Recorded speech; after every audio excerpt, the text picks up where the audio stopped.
आई बरात दरवाजे की परिछन जरूर आई बरात दरवाजे की परिछन जरूर आई। आस पास कोई आ गई ना गई आस पास कोई आ गई ना गई मैना मध्य किराजे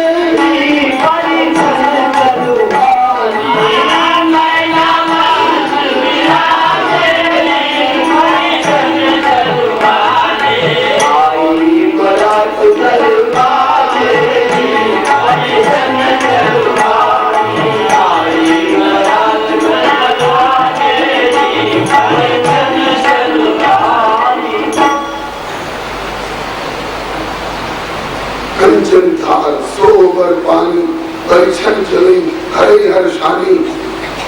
लेकिन सामने आकर के और यो आरती कथा किया यो तब तक सांपों ने किया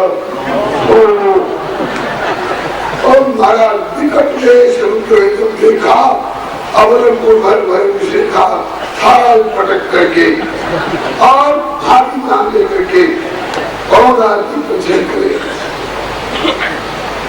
और भीतर जाकर के विलाप करने लग गई। मैंने नारद का क्या बिगाड़ा था, किस जन्म का बैर साधा है नारद ने। अस्पदेश में जन्मिना बड़े बड़े लाज तक कीना। ऐसे पागल के साथ बेटी का ब्याह नहीं होने दूंगी। संग की सहेलियों ये गीत वाद्य बंद करो, कलश को उठाओ, ब्याह मंडप पुजान दो, बर को बरात को भगाओ फटकार दे, होए ना विवाह कुंडा मार के किवाड़ दो। पार्वती भैया ने माँ को समझाया, माँ मेरे गुरु जी की क्या गलती है, नारद जी की उन्हें क्यों गाली दे रही है। ताकि उन्हीं ने तो ऐसा पागल दूल्हा बताया, नामा अपने मन से नहीं बताया, तुम्हारे आग्रह पर देख के पढ़ के बताइए बेटी के भाग्य में क्या लिखा है। तो लिखा हुआ ब्रह्मा का तुम्हारे कहने पर गुरु जी ने केवल पढ़ के सुना दिया, इसमें उनकी क्या गलती है। हाँ बेटी तेरे गुरु जी की तो गलती नहीं है, लेकिन तेरे गुरु जी के बाबूजी की गलती तो है, ब्रह्मा की। एक कसकीन तर्क होगा बुद्धि, ये तुम्हें सुंदरता गई जो फर्ज रही सुर करुई सो बरबस बबूरे ला गई। मेरी बेटी पार्वती कल्प वृक्ष में लगने वाले फल की तरह और इस बबूल में जोड़ रखा है ब्रह्मा, पर शंकर जी को बबूल बोल रही है। इतने हिमाचल जी ने नारद जी से कहा, तुम्हें दर्द दिया है, तुम्हें दवा देना, समझाओ महाराज समझाओ। नारद जी ने कहा कि तुरंत की तैयारी हो ही गैया के सामने अकेले किसी को जाने की हिम्मत नहीं, पहले उसके बछड़े को थर में लगाओ, हाँ नहीं तो फाड़ देगी। मैना के सामने अकेले जाने की हिम्मत नहीं, पहले तो पार्वती उनकी गोद में बैठे, बछड़ा है ना, पार्वती गोद में बैठे भैया की थोड़ी पकड़ के समझा रही है। तब नारद जी ने कहा कि अब हम लोग कर सकते हैं अकेले। सब ऋषियों से कहा कि आप तो आगे आगे चलो, हम पीछे पीछे रहे। हिमाचल जी से कहा आप भी साथ तो तब नारद और ऋषि शब्द समेत समाचार रोने तुरंत लिखे। सप्त ऋषि नारद जी हिमाचल जी सब एक साथ नाल में प्रवेश किए। इतने बड़ों को आए हुए देखकर मैंने सच्चाई सभी घूंघट मारकर एक और हो गई। नारद जी को आसन दिया गया, ऋषियों को आसन दिया गया। तब नारद जी ने संबोधन किया, मैना आओ बैठो। मैना सत्य सुनो मम वाणी जगदम्बा तव सुता भवानी। नैना तुम पार्वती को बेटी समझती, सारे जगत की जननी है। तुम्हारा सौभाग्य है जो तुम्हें अपने मातृत्व का गौरव प्रदान किया है। इनने शंकर को पागल समझती हो, इनके नृत्य के समय में बड़े बड़े लोग चरणों में उपस्थित होते हैं। इनके श्री अंग की विभूति का एक कण झड़कर मेरे ऊपर पड़ जाए तो अगली सृष्टि में ब्रह्मांड बनने का अवसर मिलेगा मुझको। ये बिना प्रलाप छोड़ो, न सुन नारद के वचन तब सब कर मिटा विषाद, जन्म व्याप्यो सकल पुर घर संवाद। इसकी बात तब मैना हिमवंत आनंदे पुन पार्वती पद बंदे। फिर नैना मैया ने कहा, मुनिनाथ आज जिस ढंग से आपने महिमा समझाई है मेरा विषाद दूर हो गया, लेकिन बिचौलिया बने हैं तो एक तरफा मत समझाइए। कन्या पक्ष को समझा दिया, अब जरा दूल्हा पक्ष को भी, बिंद को भी समझाइए, बिंद को भी समझाइए जो एक बार बिंद के देश में आने, पूरा देश में आवे। तब नारद जी ने भोलेनाथ से कहा, भोलेनाथ आपने और लोग को सच के जाते हैं और आप विकट विष क्यों लेकर के आए? शंकर भगवान बोले कि मैंने सुना कि ससुराल के लोग दूल्हा को बहुत परेशान करते हैं गाली गलौज से। तो मैंने सोचा कि ससुराल वालों का नंबर बाद में आएगा, पहले हम ही एक मखौल कर ले ससुराल वालों से और जरा इनकी नारी टटोल ले। दूसरी बात, फागुन का महीना है, अगर कोई किसी के साथ छेड़खानी करते और कोई योग करके बुरा मानिए होली है, तो फागुन का महीना है, ससुराल में आए हैं, एक बार ससुराल वालों की नारी टटोल लिए तो क्या बिगड़ गया? साथ की सरकारों को हो गया। अब जरा दुर्गा वेश धारण करिए, नहीं तो नारद को फिर कोई अपने दरवाजे में घुसने नहीं देगा। तो सुन नारद की प्रार्थना, आशुतोष त्रिपुरारी विकट वेश तज के तुरंत लीन वेश वरधार, तुरंत वर का रूप धारण किए। वो पूरी एक गीत में अर्थ स्पष्ट है, आप समझ जाएंगे। मैना के मनावे खातिर, मैना को मनाने के लिए, समझाने के लिए, मैना के मनावे खातिर लागल धरहरिया, मैना के मनावे खातिर लागल धरहरिया। धरहरिया, धरहरिया कहते हैं दो पक्ष आपस में टकराते हैं तो बीच में समझाने वाले, देखो भाई ठहरो, उतावली मत करो, बात को समझो, बात को बिगाड़ने का नहीं बनाने का बोल है, तो बीच के समझाने वाले को धरहरिया बोलते हैं। सुनतान शिव जब नारद जी के दरिया, सुनतान शिव जब नारद जी के दरिया, रूपवा तुरंत धैले छैल मन हरिया, मैना तुरंत धैले छैल मन हरिया, मैना के मनावे खातिर लागल धरहरिया, मैना के मनावे खातिर लागल धरहरिया, मैना के मनावे खातिर। शंकर जी कोटि मनोज मनोहर स्वरूप धारण किए, छैल मनहरिया, सुंदर शरीर सिर सोने के औलिया, सुंदर शरीर सिर सोने के औलिया, कानन कुंडल गले मोतिन के लहरिया, मैना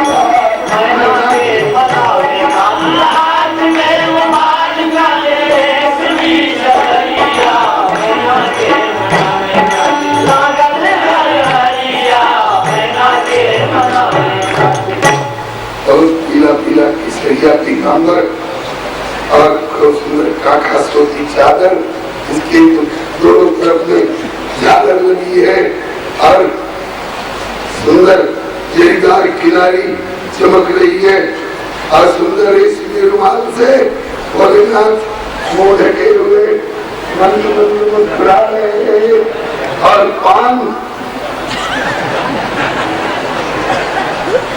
इलायची चरवण कर रहे हैं और सोने के पालकी में करके सवारियां, सोने के पालकी में करके सवारियां, बाजन बाजत संग पहुंचे दुआरिया, मैना के मनावे बाजन बाजत संग पहुंचे दुआरिया, मैना के मनावे लागल हरिया, मैना के मनावे। दरवाजे पर पहुंचे, मैना जी को खबर मिली, रोना धोना छोड़ो, अब देखो दूल्हा का कितना सुंदर ठाट है। तो ओढ़ी मैना जब पावेली खबरिया,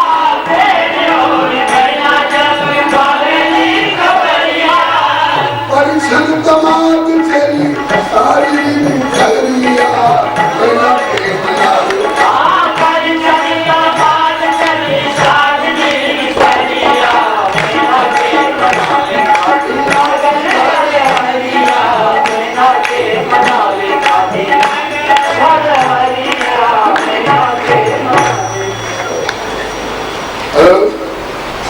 आरती की तैयारी हुई और अर्घ देते हुए, आरती उतारते हुए, दर्शन करते हुए और महल पे लाया जा रहा है। सुंदर सयानी सखी गावे सब गरिया, सुंदर सयानी सखी गावे सब गरिया, आरती उतार सासु गावे बलिहारिया,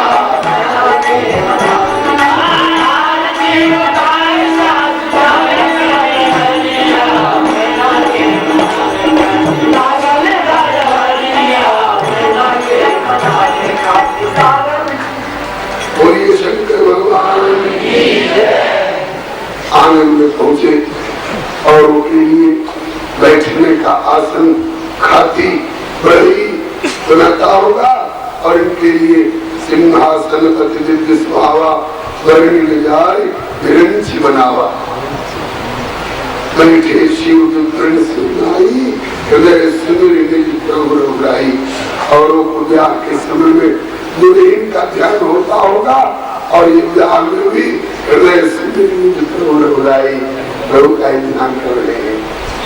इसके बाद हिमाचल जी अपनी बेटी पार्वती को गोद में बिठा करके और कन्यादान करने लगे। उस समय सब जानते हैं वर का हाथ नीचे होता है और कन्या का हाथ ऊपर होता है। कन्या का हाथ बाद में आता है, वर होने पहले ऐसे करते। जब राम जी जनकपुर में जानकी जी का पानी ग्रहण करने के लिए हाथ फैलाए तो जनकपुर की सुखियों ने कहा देख लो दुनिया वाले, देख लो।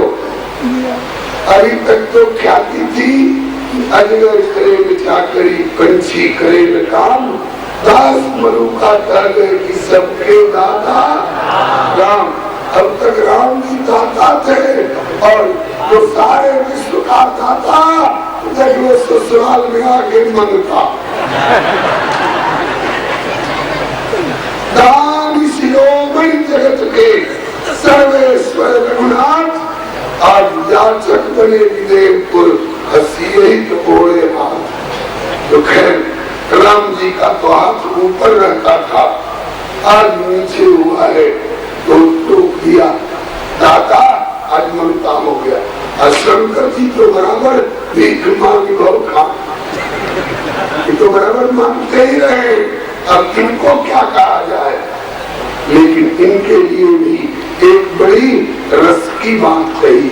हाँ, सखियों के पास युक्ति बहुत होती है, ये शक्ति पक्ष की है ना।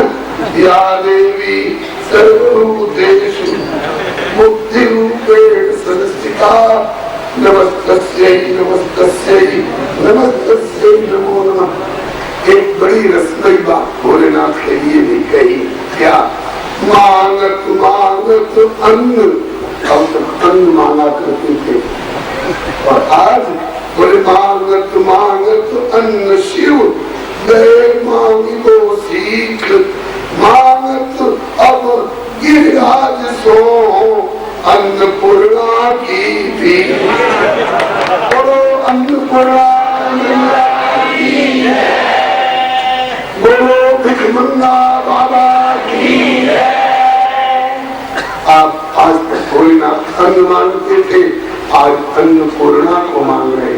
पार्वती अन्नपूर्णा है, ताकि गिरिराज मेरी अन्नपूर्णा मुझे लौटा दो।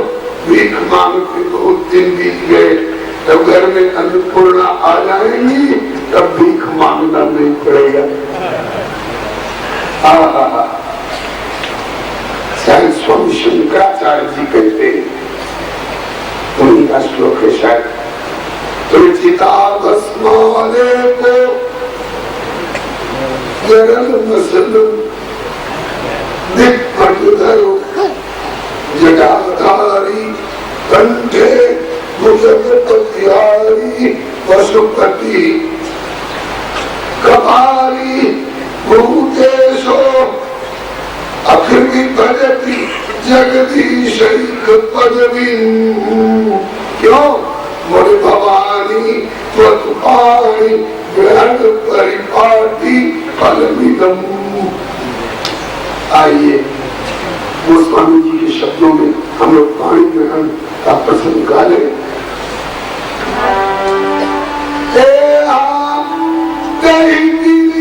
से कुछ कन्या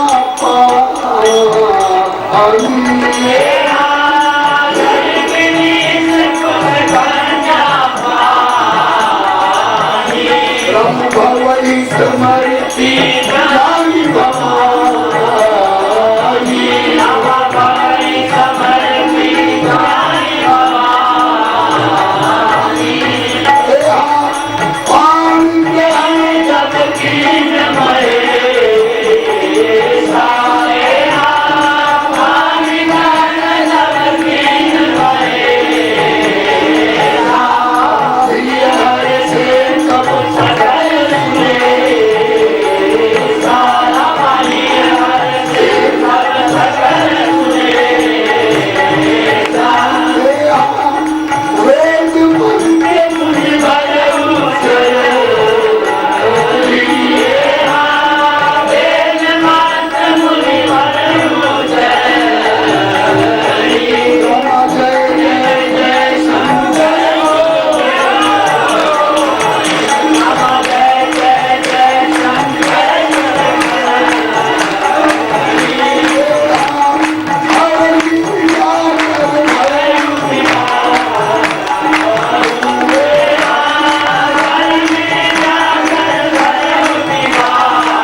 सबको बड़ा हर्ष हुआ।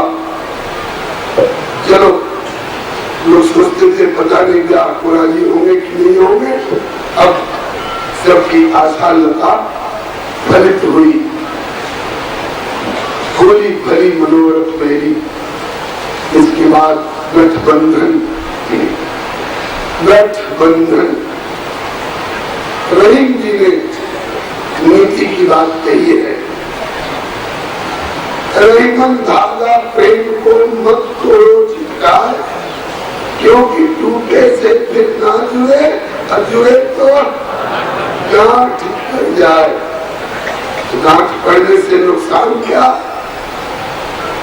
बोलती रहीमन देखो ऊख में गन्ना, रहीमन देखो ऊख में जहाँ रसन की खान, लेकिन जहाँ गांठ का रस नहीं, ये प्रेम में हान। दो प्रेमियों के बीच में गांठ पड़ जाना अच्छा नहीं। लोग चर्चा करते हैं कितना प्रेम था इनका आपस में, अब दोनों के बीच में ऐसी गांठ पड़ गई है कि जैसे दूध में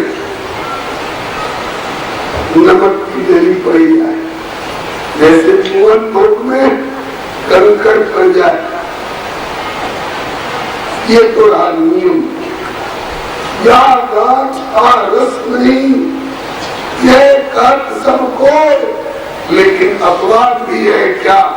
जहाँ गांठ का रस नहीं, ये कर्त सबको, लेकिन मंडप तर की गांठ में गांठ पड़े रस होए।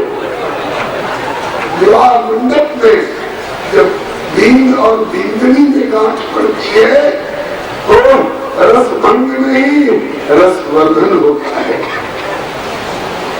शंकर जी के और भवानी के जीवन में दोनों तरह की गांठ दिखाई पड़ती है। पहले सती की जो करनी हुई थी ना, उसके चलते सती और शिव जी में गांठ पड़ गई थी। गांठ जुड़ी अटपट प्रथम शंभु सती के बीच, करनी ऐसी कर गई कि बरनी पड़ गई नीच। मौत के घाट को उतार दिया उस गांठ ने। लेकिन अब ये रसमयी गांठ मंडप के नीचे वाली पड़ रही है। क्यों? इसलिए कि अब इन दोनों के बीच में संत और भगवंत आ गए, संत नारद जी और भगवंत श्री राम। तो ये रसमयी गांठ जुड़ी, बड़ा हर्ष हुआ। इसके बाद भावरी, एक भावरी का गीत और गा लीजिए, उसके बाद आगे बढ़ेंगे। शिव के पीतांबर के लाल लाल छोरे, शिव के पीतांबर के लाल लाल छोरे, शिव के पीतांबर के लाल लाल छोरे, शिव के पीतांबर के लाल लाल छोरे, बिजली हंस चमके जाके जरीदार खोरे, बिजली हंस चमके जाके जरीदार खोरे, गौरी के गुलाबी सोए लड़ना पटोरे, गौरी के गुलाबी सोए लड़ना पटोरे, चुनरी में चांद सितारे चमके करोड़े,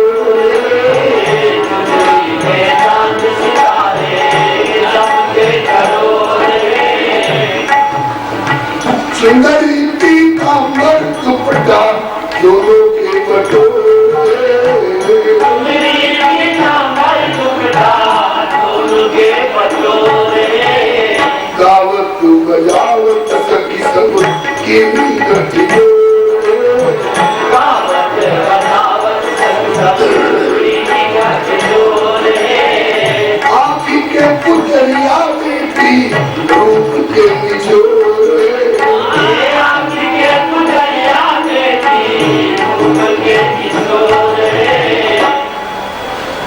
पार्वती बिल्कुल सुंदरी कहलाती है और दूल्हा भी कोई ऐसे वैसे नहीं। आँखी के पुतरिया बेटी रूप के निचोड़े और गौरी के दूल्हा कपूर ऐसा, गौरी के दूल्हा कपूर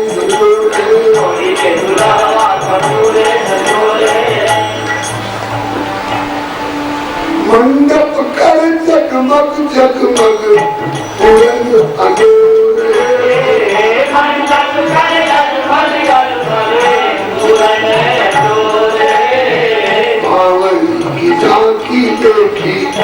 सकई की भोरे बावरी की झांकी देखी सबई की भोरे बावरी की झांकी देखी सबई की भोरे बावरी की झांकी देखी सबई की भोरे श्री गौरी शंकर भगवान की जय। बावरी के बाद सिंदूरदान, सिंदूरदान पर सखियों ने यज्ञ किया। दुल्हा सिंदूर लेके दुल्हन के मांग भरू, दुल्हा सिंदूर लेके दुल्हन के मांग भरू पीछे गिर जाके अपने दामन में धरू, पीछे गिर जाके अपने मांग में भरू बोला सिंदूर लेके दुल्हन के मांग भरू। बोला सिंदूर लेके दुल्हन के मांग भरू अब तक तो रहे जटाधारी और दिगंबर भोला, अब तक तो रहे जटाधारी और दिगंबर भोला लेकिन हम तो कुर्ता धोती वाला स्वांग धरू, भोला तो कुर्ता धोती वाला स्वांग धरू बोला सिंदूर लेके दुल्हन के मांग भरू। बोला सिंदूर लेके दुल्हन के मांग भरू अब तक नंगे डोलते रहे, भागवत कहते रहे, अब शादीशुदा हो गए तो एक गृहस्थ की तरह आज से अब धोती कुर्ता पहनिएगा। और अब तक क्या खुराक रही, भांग धतूर बेल पत्ती, जब तक अन्नपूर्णा घर में नहीं रही तब तक चाहे जैसे गुजारा किया। और अब बड़े भाग्य पाए ऐसी दुल्हन अन्नपूर्णा, बड़े भाग्य पाए ऐसी दुल्हन अन्नपूर्णा अब तो दूर अपनी झोली में से भान करूं, अब तो दूर अपनी झोली में से भान करूं बोला सिंदूर लेके दुल्हन के मांग भरू। बोला सिंदूर लेके दुल्हन के मांग भरू सारी विवाह की विधियां आनंद पूर्वक संपन्न हुई। उसके बाद अब तक दैविक विधि का विवाह होता रहा और अब लौकिक विधि का विवाह, दोनों तरह से विवाह होता है। कई लोक वेद विधान कन्यादान नृत्य भूषण कियो, वेद विधान के पंडित ये लोग, अब लोक विधान की पंडित ये लोग, लोक विधान की पंडित है। लोक विधान के लिए गोवर्धन की ओर ले चली। गोवर्धन होता सब जगह है, क्षेत्रीय भाषा के अनुसार अलग अलग नाम से संबोधन करते हैं। कई थापा घर, कई देवी घर, कई देवता घर, राजस्थान में शायद माँ घर बोलते हैं। कमरे में दीवार पर कुलदेवता का चित्र बना के रखती है ये लोग, वहाँ तीन पीतरी से पूजा और प्रणाम कराती है। क्या बोलते हैं यहाँ? माया। माया उस माया वाले घर में जब लेकर के चली तो सखियों ने भोलेनाथ का दरवाजा रोक लिया। करिए क्यों? उनकी द्वार की छकाई पहले मेघ तो चुकाओ, भोला पीछे अंदर जाओ। द्वार की छकाई पहले मेघ तो चुकाओ, भोला पीछे अंदर आओ। मुफ्त में अंदर नहीं जा सकोगे, पहले कुछ नेक चुकाना पड़ता है, ये रस्म है। और तो करके विवाह बोला गोबर घर में जाए, धीरे धीरे मुस्काए। करके विवाह बोला गोबर घर में जाए, धीरे धीरे एक सखी तब एक सखी ने ताकि साली सरहद द्वार रोक लेनी आए, सारी सरहद द्वार रोक लेनी आए, देख दीजिए दुल्हा बाबू दिल्ली है जो माए, धीरे धीरे मुस्काए, देख दीजिए दुल्हा बाबू दिल्ली है जो माए, धीरे धीरे मुस्काए। तुम्हारी मैया ने कुछ जेब में रखा हो, जेब गर्म हो तो कुछ निकालो, मेघ चुकाओ तब अंदर जा सकते हो। तब तक एक सखी तब बोली मुस्कान, सुनो सजनिया शिव के बाप है नमाज, धीरे धीरे मुस्कान, सुनो सजनिया शिव के बाप है नमाज, धीरे धीरे मुस्कान। उनकी माँ बाप तो है नहीं तो किसने जेब में कुछ रखा होगा। कोई बात नहीं, कोई जरूरी नहीं है कि नहीं पैसे के रूप में चुकाया जाए, जेब में कुछ नहीं है तो दूसरे तरह से न चुकावे।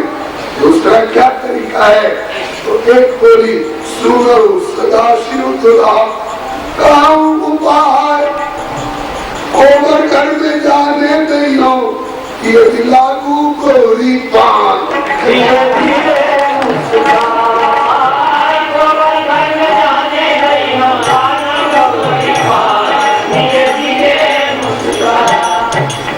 एक पैसे का खर्च नहीं, पार्वती के चरणों में मत्था टेक दो और रास्ता मिल जाएगा।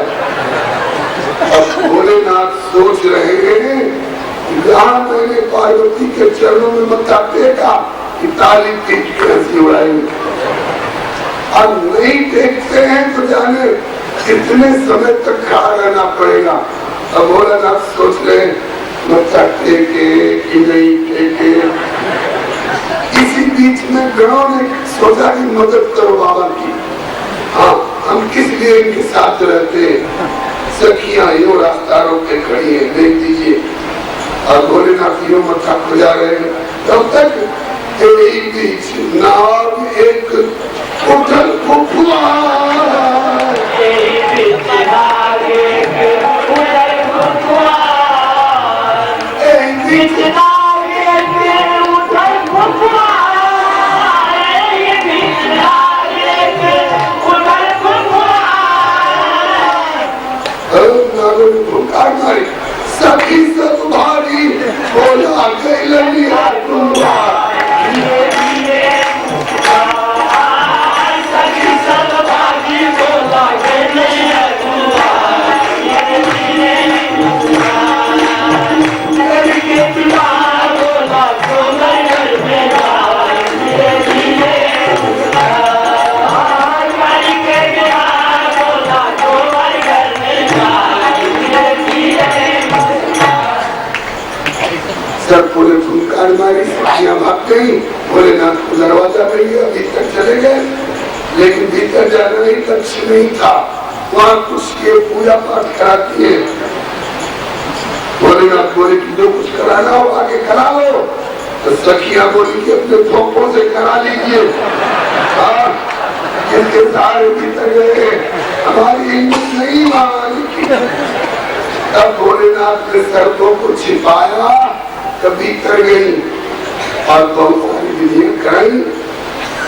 इसके बाद जिस प्रसंग को कहने में हमको लगभग 2 घंटा लग गया, उस प्रसंग को श्री मैत्रेय जी ने विनोद जी को केवल 2 श्लोक में सुनाया है।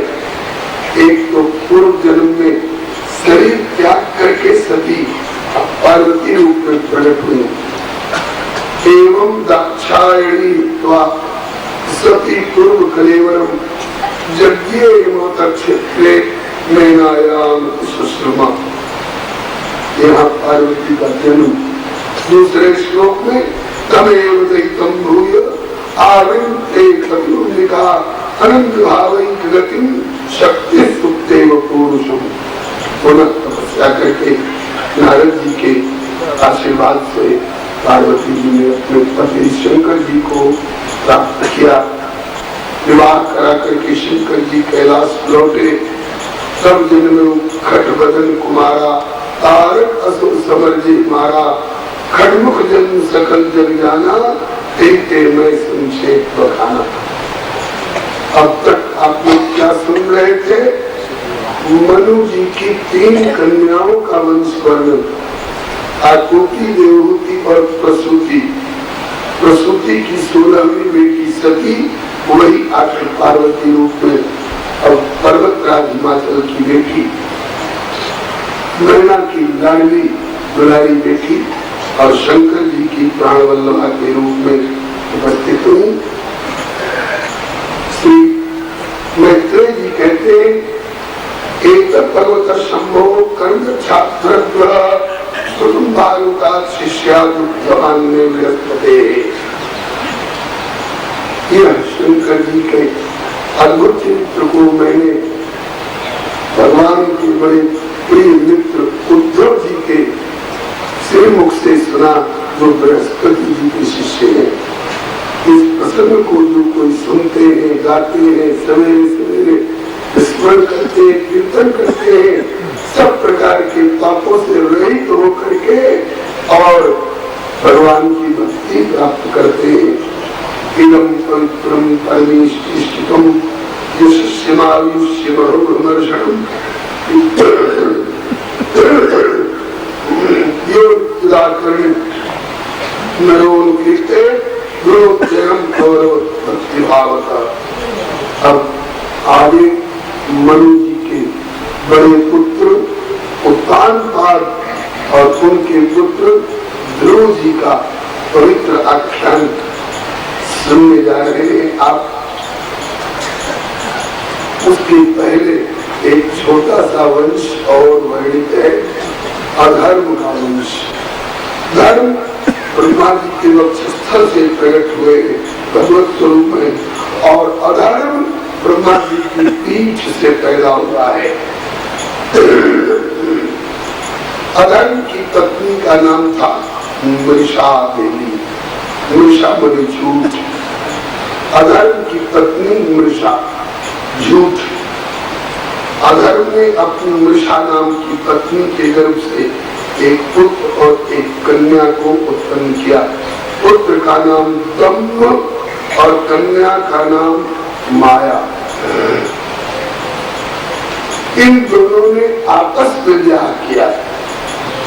जब अधर्मी का वंश है तो भाई बहन का क्या विचार? आपस में संबंध करके इनमें भी एक पुत्र और एक कन्या को जन्म दिया। पुत्र का नाम हुआ लोभ और कन्या का नाम हुआ निकृति, मनुष्यता, बदमाशी, गुंडागर्दी। इन दोनों ने, लोभ और शठता ने आपस में संबंध स्थापित करके इनमें भी एक पुत्र और एक कन्या को जन्म दिया। कन्या का नाम हुआ हिंसा और पुत्र का नाम हुआ क्रोध। इस क्रोध और हिंसा ने आपस में संबंध करके एक पुत्र और एक कन्या को जन्म दिया। पुत्र का नाम हुआ भय और कन्या का नाम हुआ मृत्यु। इस भय और मृत्यु ने आपस में संबंध स्थापित करके और एक पुत्र और एक कन्या को जन्म दिया। पुत्र का नाम हुआ नरक और कन्या का नाम हुआ यातना। ये अधर्म का वंश है। श्री मैत्रेय जी कहते हैं कि संग्रह का मया ख्याता तत्सर्वस्तवान तत्वान पुण्यम विधुनोत्यात्मनोमरम। हे विदुर जी, मैंने संक्षेप में अधर्म का वंश वर्णन किया। 3 बार अच्छी तरह इस वंश का वर्णन कोई सुन ले तो वह निष्पाप हो जाता है और पुण्य का भागी होता है। अचरज की बात लगती है। अरे धर्म की चर्चा सुने, भगवान की चर्चा सुने और निष्पाप हो जाए, पुण्य की भागी होगी तो स्वाभाविक है। अधर्म का वंश सुने निष्पाप हो जाए, पुण्य का भागी हो, इसमें मतलब क्या है वो नहीं बताया करते थे। बच्चे को बताना पड़ता है ये आग है मत पकड़ना नहीं तो हाथ जल जाएगा, ये सांप है मत छूना नहीं तो काट लेगा, मौत हो जाएगी। जब बच्चा आग को आग समझेगा, सांप को सांप समझेगा, तब तो उससे बचेगा। इसी तरह से जो लोग इस वंश को समझ जाएंगे कि यह वंश अधर्म से और मिथ्या से प्रारंभ होता है और दंभ, माया, लोभ, शठता, क्रोध, हिंसा, गाली और कलह और भय और मृत्यु की गति से होता हुआ और कहाँ तक पहुँचाता है? नरक और यातना तक पहुँचाता है। तो नरक और यातना से सबको डर लगता है। तो जब ये समझ जाएंगे कि अधर्म का वंश इस गाड़ी पर बैठेंगे तो नरक नाम के स्टेशन तक पहुँचेंगे। तो नरक से बचने के लिए लोग इन अधर्म के वंशियों से ऐसे ही दूर रहेंगे जैसे कि सांप, बिच्छू और आग से दूर रहते हैं। जब दूर रहेंगे तो निष्पाप होंगे ही और पुण्य की भागी होंगे ही। गुण दोष बखाने क्योंकि संग्रह त्याग न पहचाने। अब मनु जी के बड़े पुत्र उत्तान काल के वंश का वर्णन प्रारंभ होने जा रहा है। महाराज स्वयं मनु की 3 कन्याएं आकुति, देवहूति, प्रसूति, इनके अतिरिक्त इनके 2 पुत्र भी थे, उत्तानपाद और प्रियव्रत। उत्तानपाद की 2 रानियां थी, सुनीति और सुरुचि। अथातक कीर्ते वंशम पुण्य कीर्ते कुर्वा स्वारंभवस्यात्मनो हरे वंशांश जन्मना। श्री मनु जी के 2 पुत्र हैं, उत्तानपाद और प्रियव्रत। उत्तानपाद बड़े इसलिए इनका चरित्र पहले वर्णित हो रहा है। प्रियव्रत छोटे हैं, लघु सुत नाम प्रियव्रत ताई वेद पुराण प्रसन्न से जारी। बड़े पुत्र उत्तानपाद का चरित्र पहले और छोटे पुत्र प्रियव्रत जी का चरित्र बाद में 5वें स्कंद में। तभी आप 4थे स्कंद की कथा आज 4थे दिन सुन रहे हैं। श्री हरे नमः। राजा उत्तानपाद की 2 रानियां थी, जाए उत्तानपादस्य सुनीति सुरुचि। बड़ी रानी का नाम था सुनीति और छोटी रानी का नाम था सुरुचि। दोनों रानियों से एक एक पुत्र का जन्म था। बड़ी रानी के गर्भ से ध्रुव नाम के पुत्र थे और छोटी रानी के गर्भ से उत्तम नाम का पुत्र था। जैसे सुनीति बड़ी रानी है, ऐसे दोनों भाइयों में ध्रुव जी भी बड़े राजकुमार हैं। बड़ी रानी सुनीति और उनके पुत्र ध्रुव, ये दोनों माँ बेटे यथा नाम तथा गुण वाले हैं। सुनीति सचमुच में सुनीति है। सुनीति का अर्थ होता है जिसकी नीति सुंदर हो, और ध्रुव का अर्थ होता है अपने बढ़िया निश्चय पर डटा रहने वाला, कभी विचलित नहीं हो, कभी डगमगाए नहीं, उसका नाम ध्रुव। तो ये दोनों माँ बेटी सुनीति और ध्रुव यथा नाम तथा गुण वाले हैं। और छोटी रानी और उसका बेटा दोनों नाम के विपरीत। छोटी रानी का नाम है सुरुचि लेकिन सुरुचि नहीं रही, कुरुचि गंदी रुचि वाली हो गई।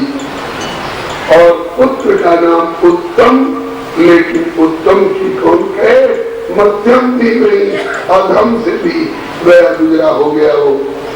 कैसे, ये इनके चरित्र से मालूम होगा, आप सुनेंगे।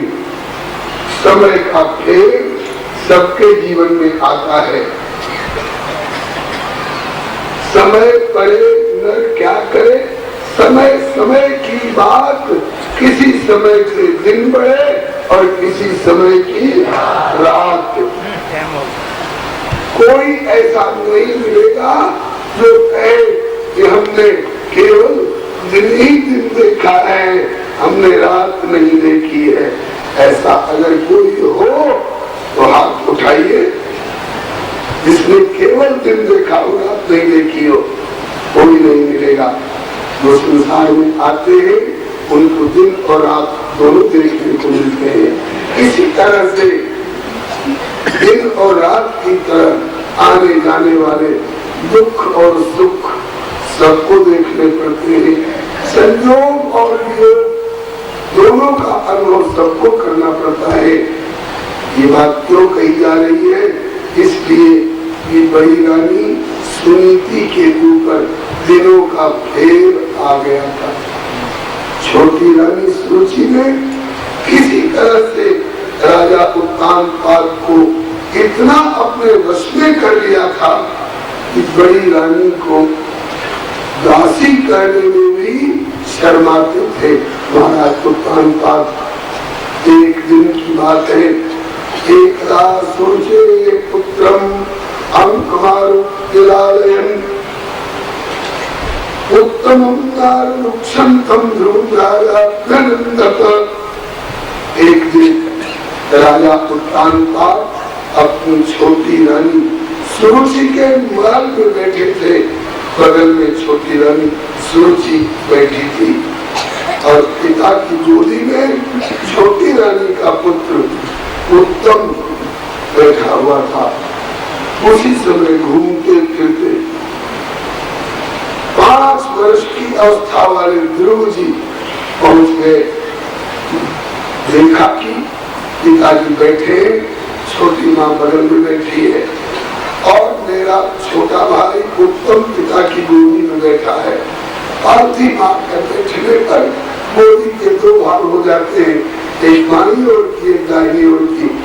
एक गोद में छोटा भाई बैठा है, दूसरी तरफ की गोद खाली है, मैं भी चल करके बैठूं। ऐसा रोजी सोचकर कदम बढ़ाने लगे पिता की गोद की ओर। अगर बैठ जाते तो कुछ बिगड़ नहीं जाता सुरुचि का, लेकिन उसकी रुचि गंदी थी, इसलिए कुत्ते की तरफ दुत्कारने लगी, फटकारने लगी ध्रुव को। अब आगे हट। एक तुच्छ दासी के गर्भ से जन्म लेकर राजा की गोदी में बैठने की तेरी हिम्मत कैसे पड़ी? अभी तूने उतना पुण्य नहीं किया है कि राजा की गोदी में बैठ सके। यदि राजा की गोदी में बैठने की तेरी लालसा है तो जा, अभी कुछ दिन तपसाराध्य पुरुषम तस्यैवानुग्रहेण गर्भे त्वं साधयात्मानं यदि इच्छसि निपासनम।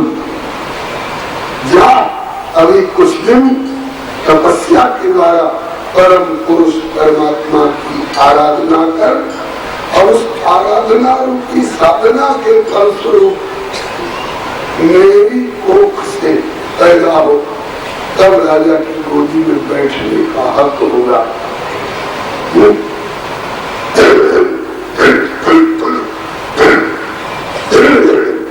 एक कुछ राशि के गर्भ से जन्म लेकर राजा की गोदी में बैठने का तेरा साहस? ला, अभी कुछ दिन तपस्या के द्वारा परम पुरुष परमात्मा की आराधना कर, उस आराधना रूपी साधना के फलस्वरूप मेरी कोख से जन्म ले, तब राजा की गोदी में बैठ सकेगा।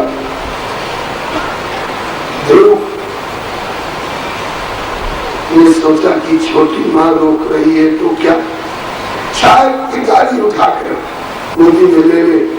पिताजी के मुंह की ओर ताकने लग गए, लेकिन पिताजी उठाकर गोदी में क्या लेंगे, प्यार कर देंगे।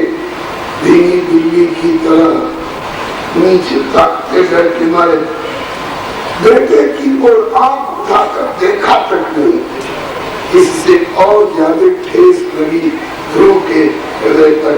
5 वर्षीय बालक ध्रुव नैनन में नीर अपमान जान भरिया आकर